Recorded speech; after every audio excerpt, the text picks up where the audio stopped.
Hello students, welcome to Kartar education centre. बच्चों, जैसे कि तुम्हें पता है कि हम ज्योग्राफी के सेकंड लेसन की रीडिंग कर रहे हैं। इसके अंतर्गत हम जो क्वेश्चंस आंसर जो हैं उनको करते हैं। आज हम 10th नंबर क्वेश्चन है ये करेंगे। इसके पीछे हमारे कुछ क्वेश्चन रह रहे हैं जो हम नेक्स्ट वीडियो में करेंगे। तो ये थोड़ा छोटा क्वेश्चन है, इंटरेस्टिंग है, तो इसलिए पहले हम ये करते हैं। बाघ परियोजना की व्याख्या कीजिए। ये क्वेश्चन है, पेज नंबर 21 है और आपकी बुक है भूगोल की।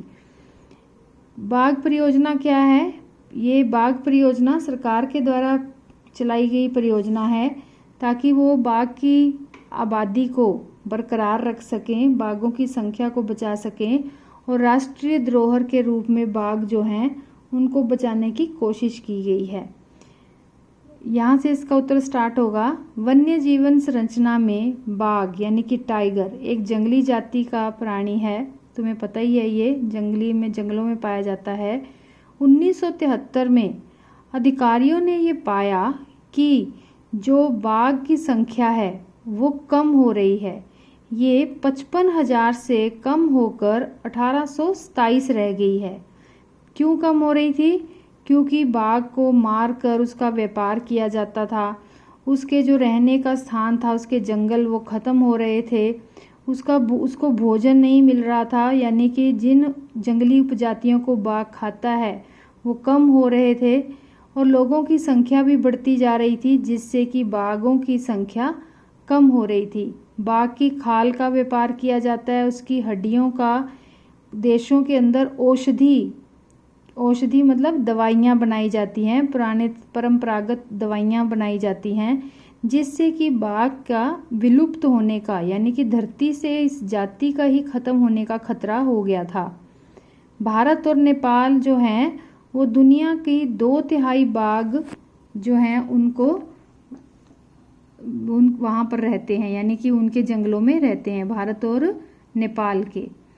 तो यही देश हैं जहाँ पर सबसे ज़्यादा बाघ का शिकार किया जाता है, बाघों की चोरी होती है और गैर कानूनी व्यापार होता है, यानी स्मगलिंग टाइप की जाती है। प्रोजेक्ट टाइगर क्या है? ये वन्य जीव परियोजना है जिसके अंतर्गत वन्य जीव जो हैं उनको बचाने की कोशिश की जाती है। तो प्रोजेक्ट टाइगर में टाइगर्स को बचाने के लिए ये परियोजना बनाई गई। इसकी शुरुआत 1973 में हुई और इसकी शुरुआत होने के बाद बाघ की संख्या जो थी वो 1985 में 4002 थी और 1989 में ये 4334 हो गई और 1993 में इसकी संख्या 3600 हो गई, यानी कि यहाँ से यहाँ पर घट गई थी। तो इसमें फिर भी कुछ फर्क नज़र आया, यानी कि जो बाघ थे जिनके ख़त्म होने का खतरा था वो थोड़ा सा तो कम हुआ। भारत में अब यहाँ पर 39 लिखा हुआ है, लेकिन अब 50 बाघ रिजर्व हैं इस समय।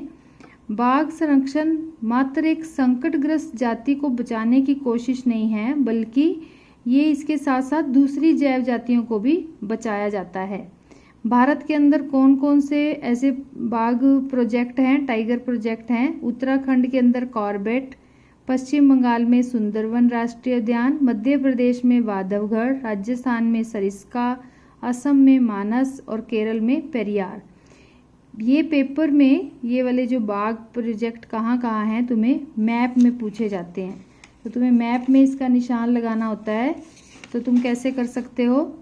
ये देखो, असम के अंदर है मानस, ये है पश्चिम बंगाल, यहाँ पर है सुंदरवन, राजस्थान के अंदर यहाँ पर है सरिस्का, ये उत्तराखंड है, यहाँ पर है उत्तराखंड में कॉर्बेट, मध्य प्रदेश के अंदर ये है बांधवगढ़, ये महाराष्ट्र है, इसके अंदर है नागार्जुन सरिसेलम प्रोजेक्ट, ये सबसे बड़ा प्रोजेक्ट है।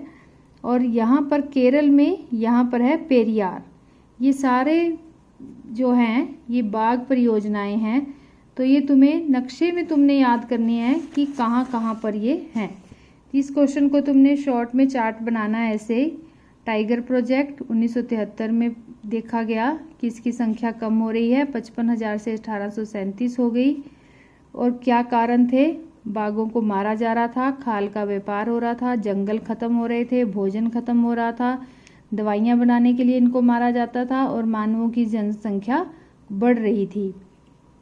प्रोजेक्ट टाइगर जो है वो कब शुरू हुआ? 1973 में। 1985 में इसकी संख्या इतनी थी और इतनी 1993 में, ये तुमने लिखना है।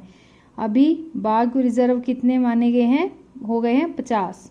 महत्वपूर्ण बाघ रिजर्व कौन कौन से हैं?